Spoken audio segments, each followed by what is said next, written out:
Hey, this is my dog Whiskey. She is one of the loves of my life, and I was so happy to be able to make this coat for her. It's a water repellent coat that she loves wearing, especially in the rain. She doesn't like going in the rain. So I'm going to show you how to make this coat for your pup.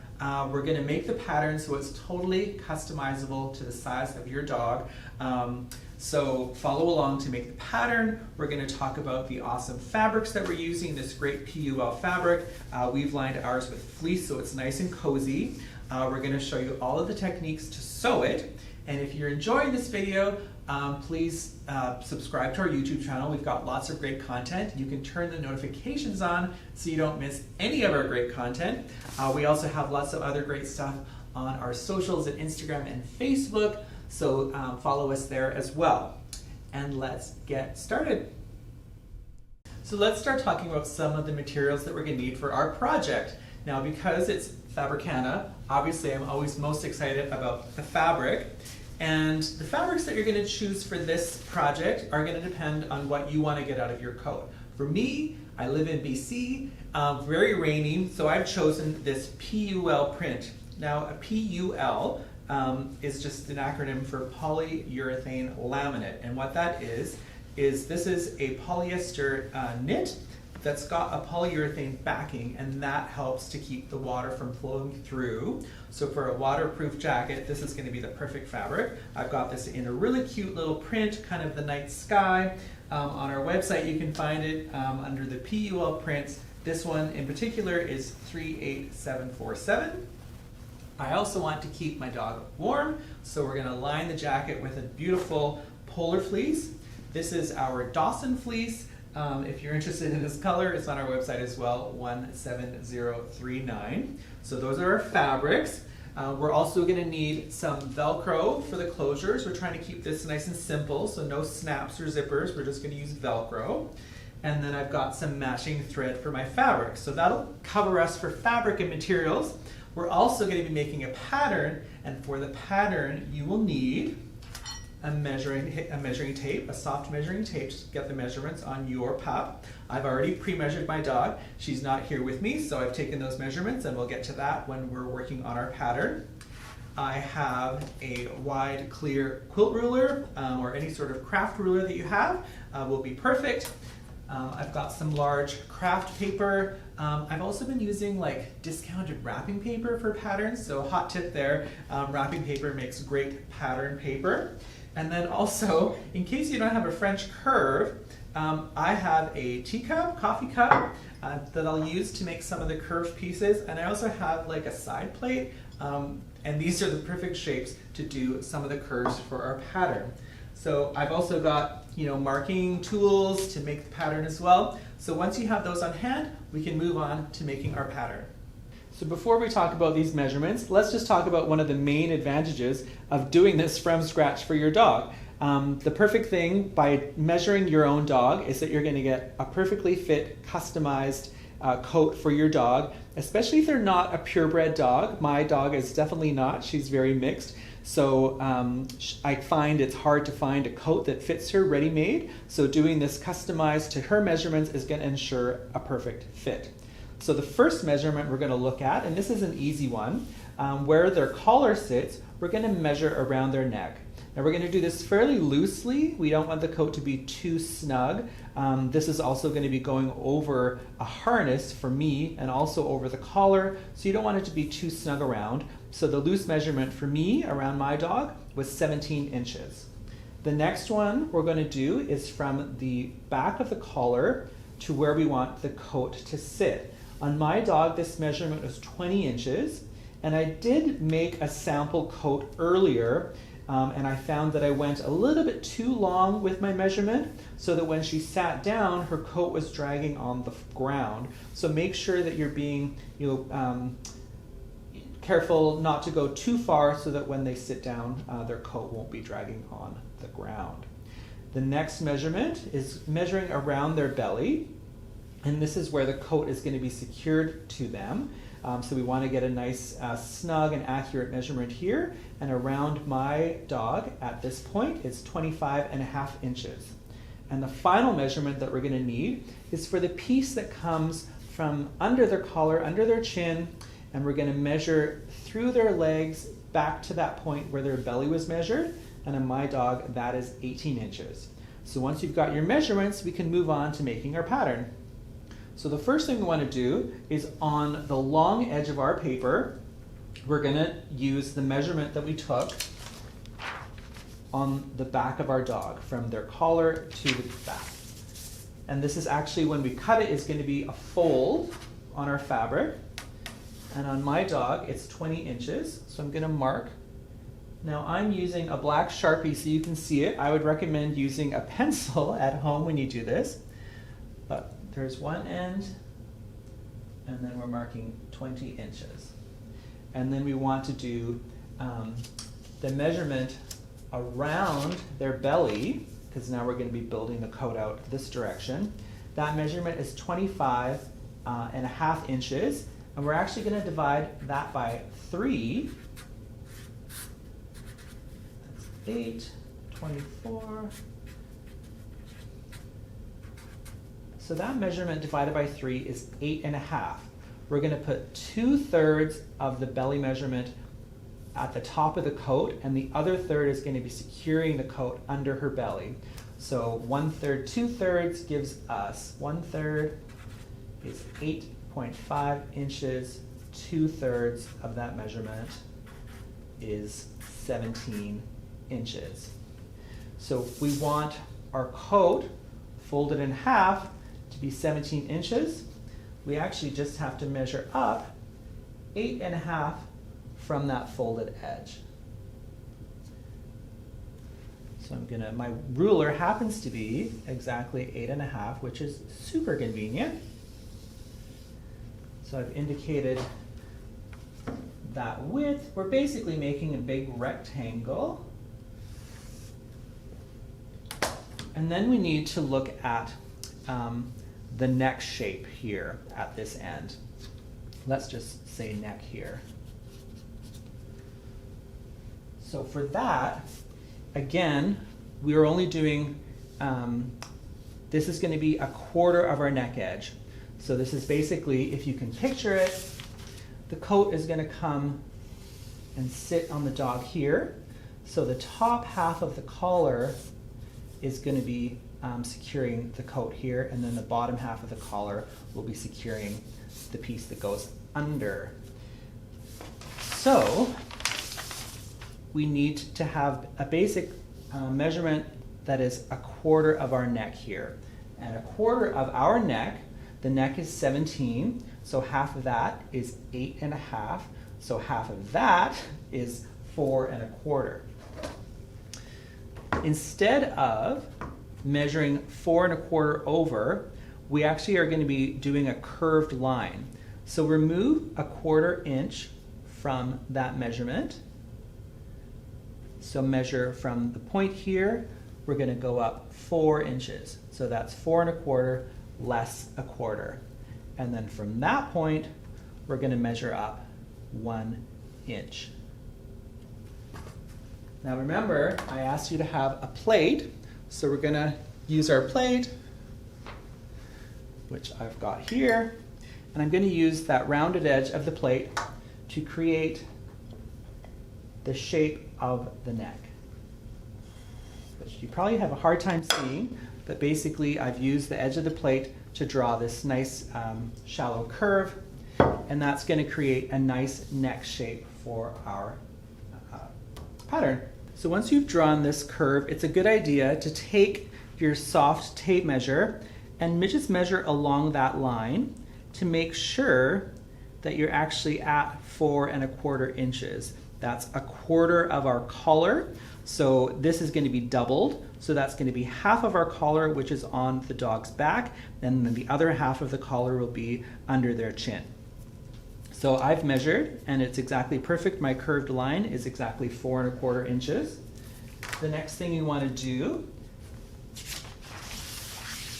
is see how the coat kind of shapes away from the neck. It doesn't come straight down like this, so we want to shape that angle.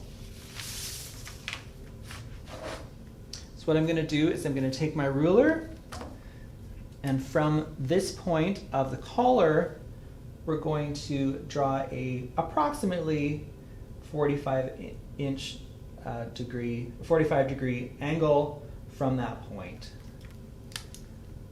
And that's just going to go to the bottom edge of our jacket. So the next thing we need to do is add seam allowances. Obviously this is our finished edge, so we want to add seam allowances so that we can sew this. So I always add, usually when I'm making something that I'm doing myself, is a nice simple 1/2 inch seam allowance. So I use a clear ruler and I'm lining up the 1/2 inch line of my ruler on the line that I've drawn. I've got a nice straight line on the 45 degree here, so I'm just gonna do that. I've got a nice straight line, that's the edge of our coat, so I'll just draw the 1/2 inch seam allowance there, and then at the base of my coat towards their tail, another 1/2 inch seam allowance. And again, we've used our plate. Now we're going to use our cup. I'm going to line up, just turn that so you can see. I'm lining up the edge of my cup with my seam allowance, and then I'm just going to do a nice rounded shape. That'll make it much easier to sew. I don't have to pivot at this point. I'll just be able to do a nice curve. We're going to flip our pattern around, and this kind of back edge, we're going to do exactly the same thing, lining up the edge of our cup with our seam allowance and draw a nice shape. I bet you never thought your coffee and teacups would come in so handy. So now that we've done the main body of our coat, we can move on to the collar and the underpiece. So this part of the pattern is the neck, closest to the back of our dog's head. This is the hem that kind of runs along the length of our dog, and this is the base of the coat that sits by the dog's tail at the center. So now let's look at making the collar. So I just want to indicate on the image here, our collar is essentially going to be kind of like a necklace that goes around your dog's neck. Depending on the size of your dog, will determine the depth of your collar. And the opening for the collar is actually going to be on the side. You'll see why when we're putting it all together, it'll make more sense, but we'll have an opening so it's easy to get on your dog, and there'll be a little bit of an overlap to close and hold the collar closed. So, get that paper out of the way. We know that the collar for my dog is 17 inches long. So I'm going to draw a line on my paper that's 17 inches long. And for my dog, who's a perfect medium-sized dog, she is to me anyway, I'm going to make her collar 2.5 inches deep. So I'm going to mark my line at the 2.5 inch spot on my ruler, and then I'm going to draw a line. We're basically making a rectangle. That's the shape of our collar.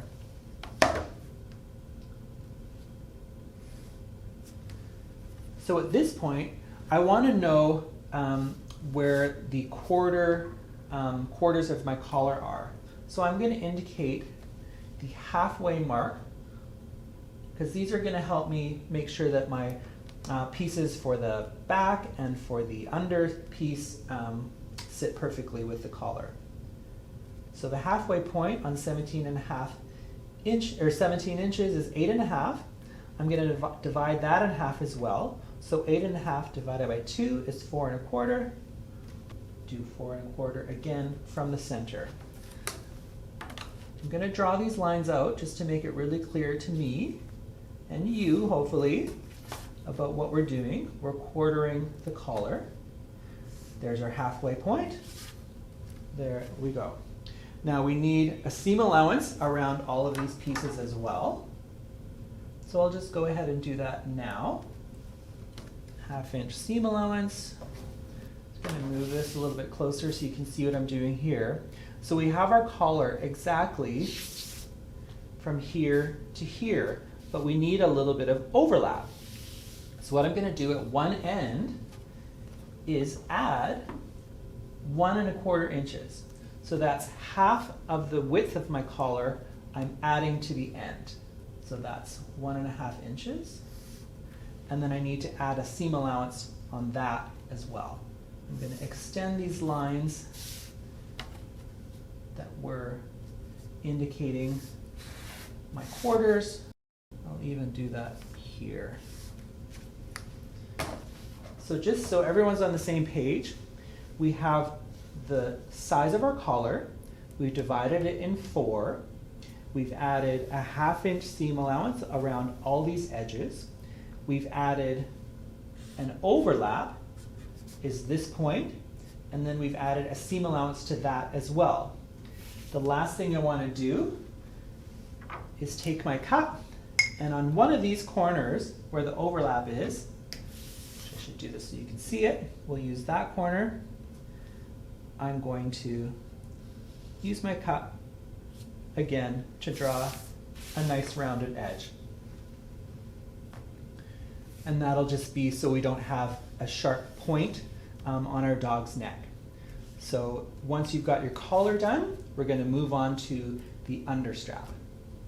So the last pattern piece that we're going to work on is the piece that kind of goes from the under collar through their legs and to their belly and will secure to the top of the coat. So on my dog, I should have mentioned before, I did take the measurement of the space between her front legs. And on my dog, that was a 3-inch gap. So the width of the piece that we're about to make is going to be 3 inches wide. So if you can take that measurement on your dog, that'll be really helpful.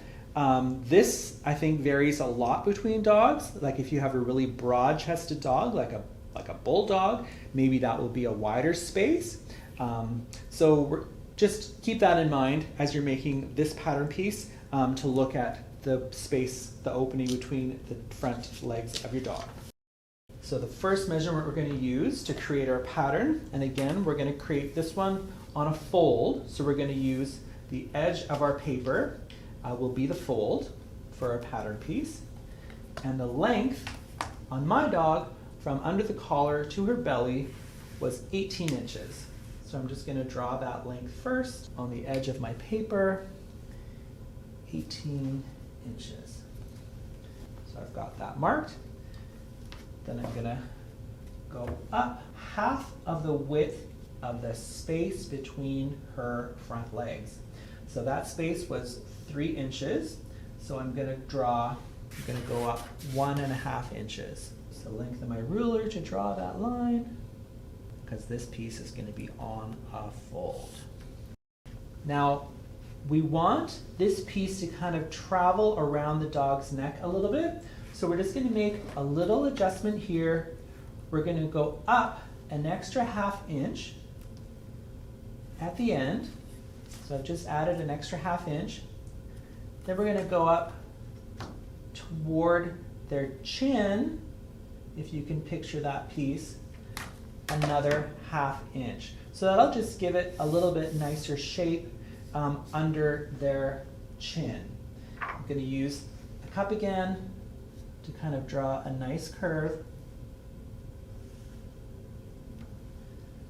Then I'm going to use my plate to curve this down to our proper width.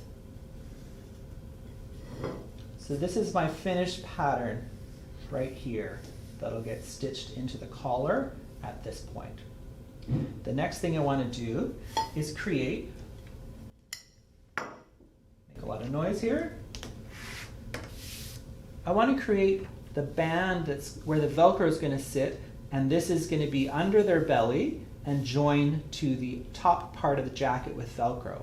So what we need is to determine that 1/3 measurement of their belly, and then we need to add a little bit more for the underlap. So as you recall, when we took the belly measurement and divided it in thirds, it was 8½ inches is 1/3 of her belly. Now this is going to be on a fold, so we're going to do half of 8½ which is 4 1/4. So I'll explain that again in a second because it might be confusing. If this is a folded edge, let's just draw that. This is a fold. So this is the center, right under their belly is where the fold will lie. And then we needed to measure up the distance of half of 1/3 of their belly. So this is 4 1/4 inches. And then we need to do an overlap, or an underlap actually. So we're going to add another 2 inches. We'll call that underlap. I'm going to continue this line. And because we're only using Velcro to keep the coat on, I'm going to do a nice wide underlap. So we've got 2 inches of width where this is going to go under the coat, and let's do a full 6 inches that will be covered in Velcro to hold the coat in place. So that's where we're started. Now we need to add seam allowances to all of these edges. Again, we're using 1/2 inch seam allowances. So I'm just moving my ruler and creating a nice curved edge with the seam allowance. And I'm going to do a 1/2 inch seam allowance so that we can attach this piece to the collar. Try and stay out of the way so you can see what I'm doing. The last thing I want to do is, because we have these sharp points, which we don't want on our coat, we're going to take our cup again, do that so you can see what I'm doing, and lining up our cup on our seam allowance edges at the corner. We're going to curve that with a nice shape with our cup.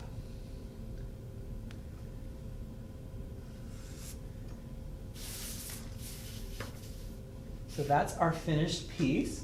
So let's just go over again what we've got here. We've got, let's mark these points. From A to B, we have the length from under the collar to under their belly. We've made it 3 inches wide, so in half, that's 1.5 inches wide. Then we've added the measurement here, that's 1/3 of their belly, but again it's in half because it's on a fold. So this is 4 1/4 inches. And then we've added an underlap where the coat will be secured to this piece. We've added seam allowances around every edge. We've extended this line up and over by 1/2 inch, put in a nice rounded curve, and added seam allowances here as well. So all of the pattern work is done. I'm going to cut out the pieces. All of the pattern work is just about done. I do want to make this a nice rounded edge as well. So on that inside corner, we're going to use our cup one last time to create a nice rounded shape on this inside curve here. So like I said, now that that's done, I'm going to cut out my pattern pieces and we can see our finished pattern so we can cut out our fabric.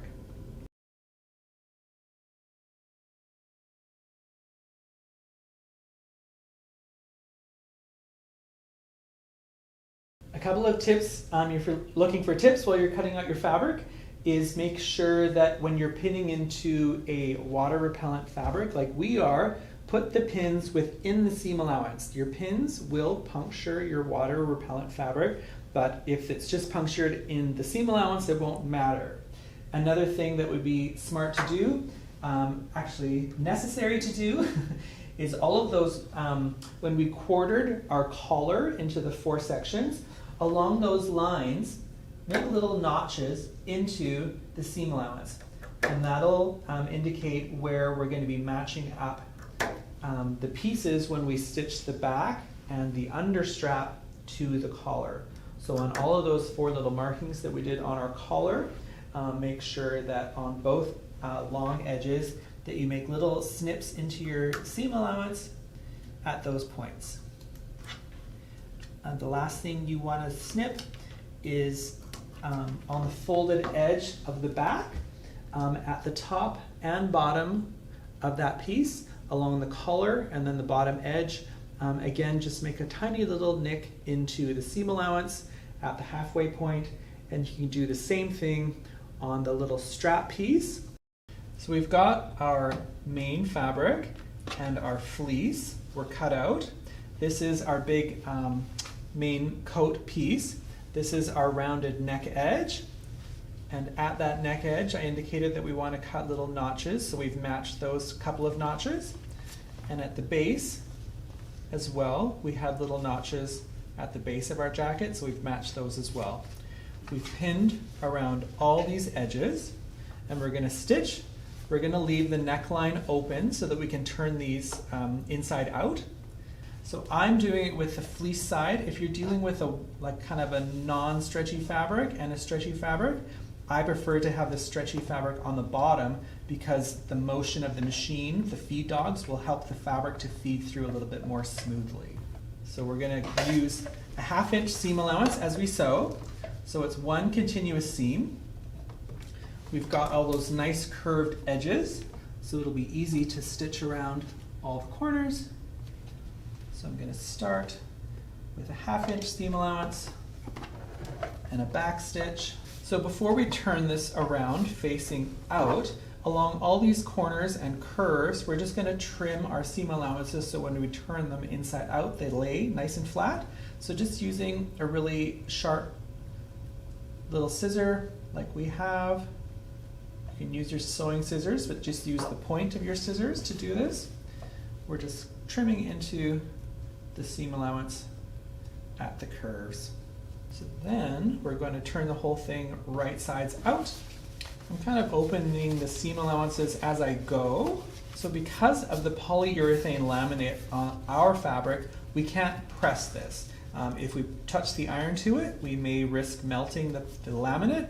So I'm just with my thumb and forefinger, I'm going to kind of roll out the seam allowances, and then I'm going to top stitch with a 1/4 inch seam allowance around all of the stitched edges. Again, we're leaving the neckline open, but we're going to sew a 1/4 inch top stitch around the whole edge of our coat.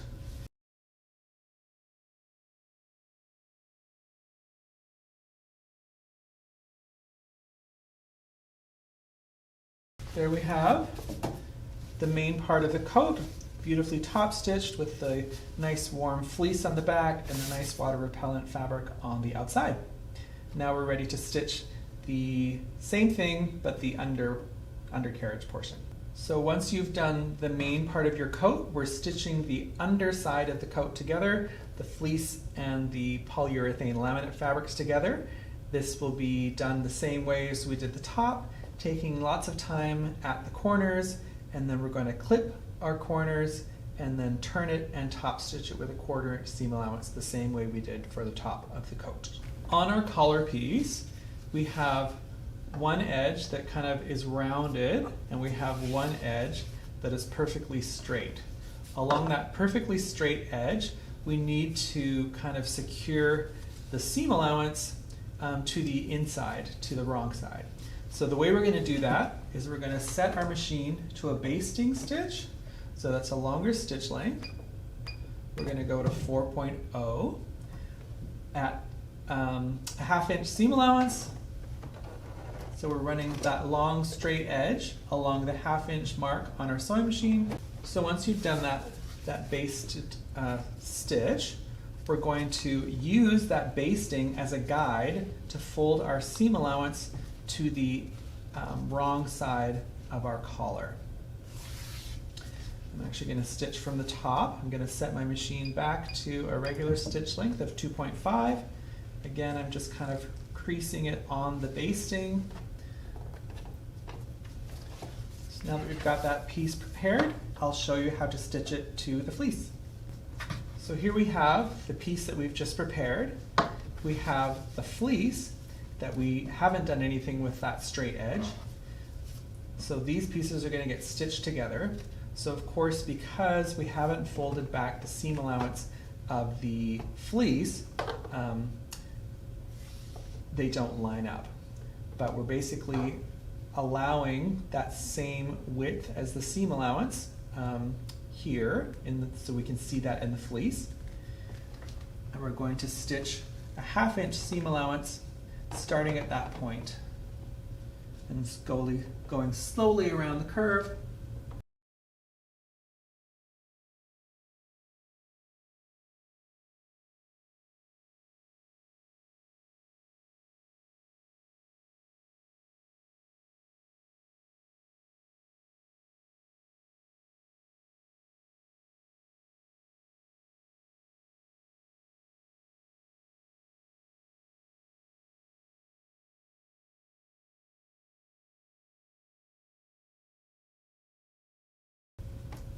Trim your thread. We're going to clip that corner again to make it nice and pointy. Trimming those seam allowances just like that. We've got a curve at the other end, so we're going to trim into those seam allowances like we did with the other pieces. I'm going to trim this thread from where we started sewing, and then this piece can be rolled right side out as well. And then I'll show you how to apply the coat pieces to the collar. So here we have the big piece of the coat, the main part of the coat. We have the piece that's kind of going to cover the undercarriage, the under their belly, and we have the collar.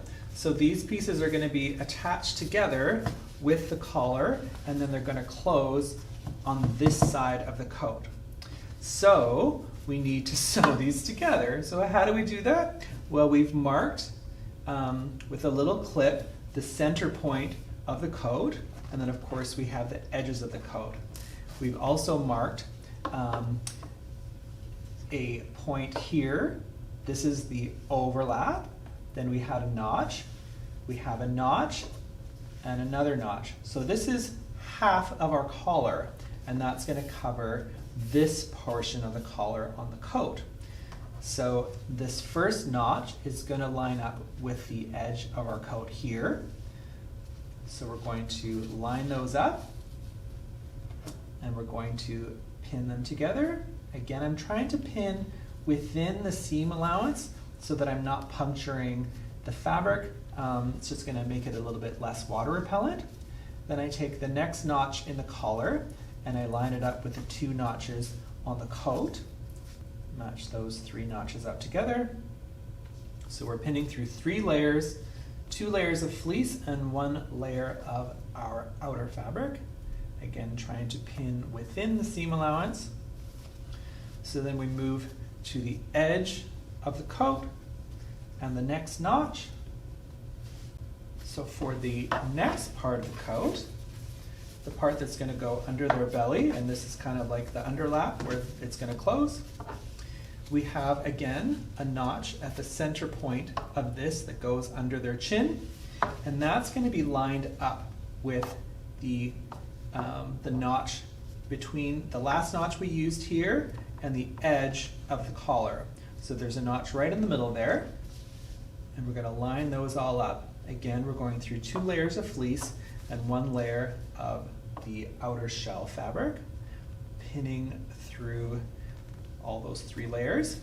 Now note, there's a gap between where this piece ends and then the main part of the coat starts, and that's intended. There's going to be a little gap there, and there's going to be a little gap on the other end as well where the overlap happens. So don't worry about that. All you want to worry about is making sure that the center of this piece is lined up with that notch. Once you've done that, we're going to stitch those pieces together, and then we're going to fold the collar to the right sides out, and we're going to top stitch, but I'll show you that as we go. But the first thing is to sew these 2 pieces to the collar. So we're going to sew with our fleece on the underside. As I mentioned before, it's always a little bit easier to have the stretchy fabric on the bottom because our machine will help do the work to feed that fabric through. So again, using a 1/2 inch seam allowance and starting from the edge of the piece that goes under the belly, under their chin, we're going to start sewing. So because this piece is curved, I am kind of like helping to guide it through so that the raw edges are all even with the collar. So there's no need to break our stitches right now. We can continue stitching through the collar, and then we're going to stitch the main part of the coat as we go without breaking our stitches. Again, we're making sure that the edge of our coat here is lined up with the notch because I removed the pin. Again, this neck edge of the coat is a little bit curved, and we're sewing a curve to a straight piece. So I have to kind of help manipulate it to kind of straighten out the curve as it's getting stitched to the collar. Now make sure that you are not catching the main fabric as you're going through here, that you're only sewing through the 3 layers, 2 layers of fleece and 1 layer of the main fabric in the collar. And now this is starting to look a lot more like a finished dog coat.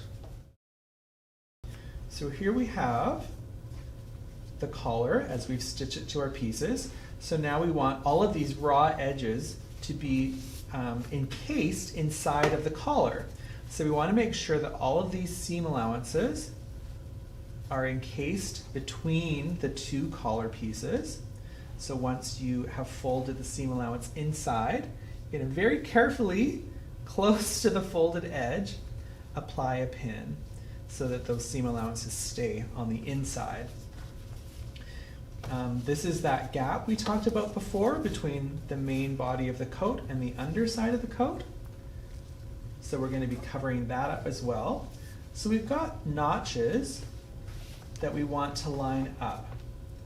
See how I'm lining up the center notch with the notch in the collar? And I'm going to, again, just apply a pin very close to the edge of the fabric. I'm going to do the same thing at the center of the main coat piece,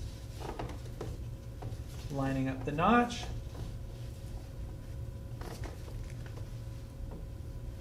and pinning it in place through all layers. So the last place I want to do that is, again, I want this raw edge of the fleece to be tucked in between the 2 collar layers. So that is the bare minimum of pins that you would need to add. If you'd like, you can put in more pins, but just keep in mind that the more pins you put in, it is kind of puncturing the outside fabric a little bit. So, I mean, you've got the fleece behind, so I don't imagine a lot of leakage would happen, but just minimize the number of pins if you can. So I think I'm pretty happy with that. I have a pin at the end, 1 in the center, 1 at the edge, 1 in the center of the underside, and then at the edge of the collar. Now I'm going to top stitch these pieces down, and then I'm going to go around the top edge of the collar and then back. But I don't want to see where I'm stopping and starting my sewing, so I'm going to start sewing at the center of the under piece. So I'm going to move my work under the sewing machine. I've got the pin there, so I'll just start sewing just past the pin. And I'm using, there's a little notch on my presser foot. Mine is red, and I'm going to put that folded edge of my collar lined up just to the left of the needle. And that'll give me a guide to do a really close top stitch, close to the fold. Again, I'm stopping and starting kind of in an obscure spot that will be hidden under the dog's chin, so you won't see where I've stopped and started. I'm not doing a back stitch. I can do a back stitch when I come back to this spot, but just make sure that the folded edge of the main fabric for the collar and the fleece are lined up on the left, and that they're lined up with that marking on your presser foot. So now at this point, I don't have the fleece edge to line up with. I have my previous stitching line. So I'm going to make sure that the folded edge of my collar is lined up with the previous stitching. So now again, I will have a folded edge of fleece that I'm lining up the folded edge of the collar with. And about 1/4 inch away from the edge, I'm going to leave my needle down. I'm going to raise my presser foot. I'm going to turn my work, and now the edge of my collar is going to line up with the edge of my presser foot, and I'll continue stitching, this time with 1/4 inch seam allowance, just like we did for the rest of the coat.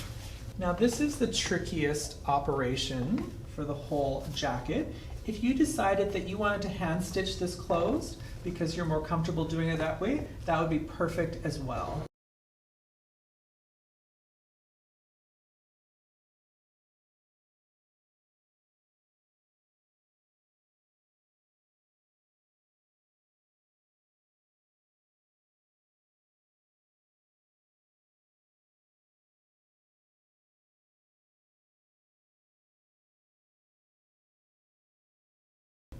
Stitch over where I started and do a back stitch. And if you have completed this step at home, give yourself a pat on the back. That is a tricky operation. Like I said, if you would rather do this sewing by hand, that would be perfectly good as well. But if you're like me and you want to do everything by machine, congratulations on finishing this operation. So the next step is applying Velcro to where the jacket is going to be secured. So that's going to be at the collar. We're going to do one on the underside and one on the part that overlaps. And then we're also going to do it on the flaps that tuck under the belly. So the Velcro is going to be on the surface of the under section and then on the underside of the main coat part. So what I did was I took the jacket home, I've put it on my pup, did up the collar just with a pin, and then just double checked the placement of where the flaps sit. And I'd recommend that you do that as well. And once you've done that, like I've just indicated with pins, you could use a fabric marker or a thread marker just to indicate where the Velcro is going to sit. The next thing we're going to do is cut the Velcro to size. Maybe take a fabric marker and then just place the Velcro where you're going to want it. We know that the overlap on the collar is about 1.25 inches, so I'm just going to kind of roughly indicate that. And I can cut that piece. I'm using the hard side of the Velcro here, and then it'll be the soft side on this side of the coat. So I'll grab the soft side of the Velcro. I say hard and soft. I think often the terms are hook and loop. So I say the hook is the hard part, that's the really scratchy, carpety feeling one, and the soft side is the loop. So I'll cut basically a piece exactly the same size for the other side of the collar. So I've got mates there, that will go on the collar. And then I'm going to look at the, again with the hook side, the hard side. I'm going to lay that on the under the belly portion. I'm going to mark where I want to cut that. Now I'm actually going to be curving it to go around our curve. You can see I've kind of indicated the curve there. I will cut one of those. Cut the curve. And then I'll do a mirror image of exactly that in the same type of Velcro for the other side, because there's going to be one here. I guess it doesn't really matter if it's mirror image because they can flip one to the other. And I'll just double that, cut exactly the same size piece.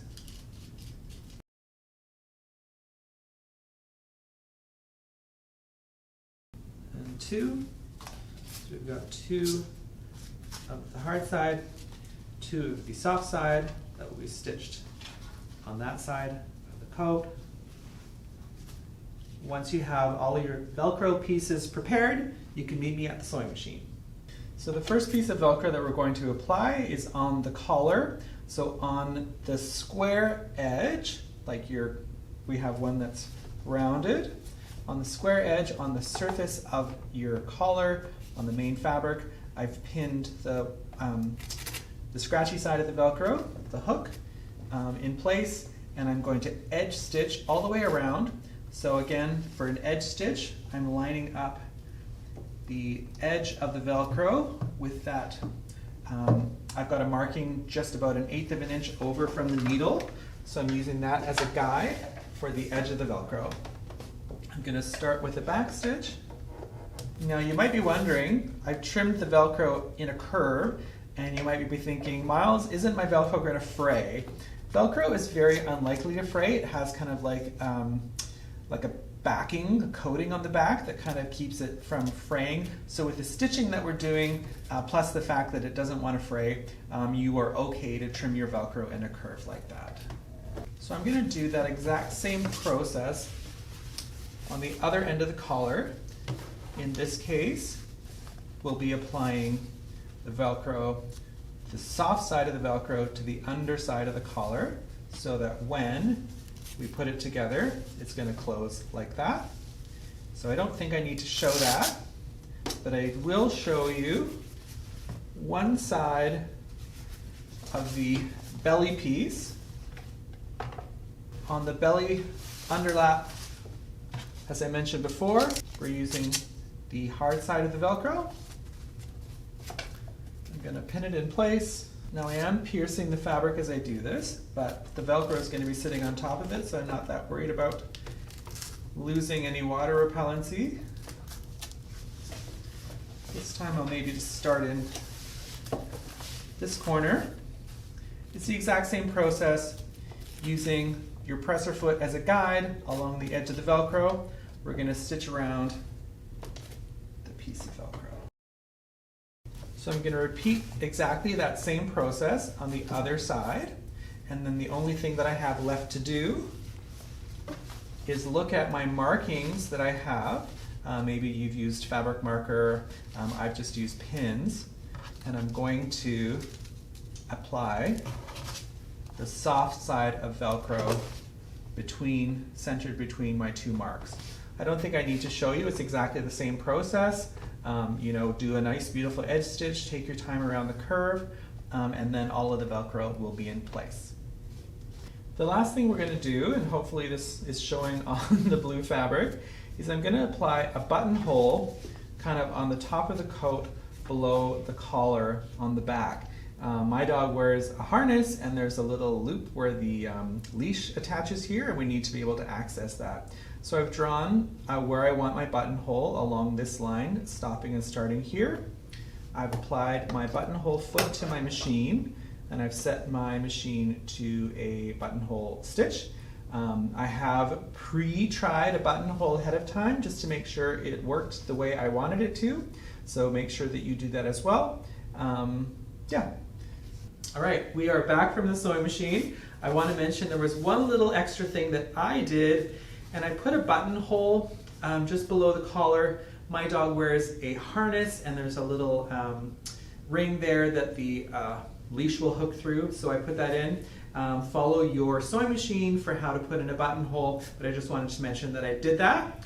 So here we have the finished coat. I'm so happy with it. I can't wait to take my dog out in it. Just show how the Velcro works. It's all good to go. Again, I just want to reiterate, this fabric is awesome. The PUL, the polyurethane laminate, obviously good for a dog coat, for taking your dog out in the rain. Great for bibs, great for table coverings, lunch bags, all kinds of great things where you want a little bit of water repellency. So they're on our website. There's solids, there's prints. If you're not a print person, I'm sure you'll find a color that you like in a solid at fabricana.com. Also, while you're at a website, you can also check out other fabrics for home decor, quilting, crafts, fashion. The fabrics are all there just waiting for you. If you're looking for more content, like our dog coat here, we have videos on YouTube. We also have great ideas in our social media on Instagram and Facebook. So follow us there, and we shall see you next time.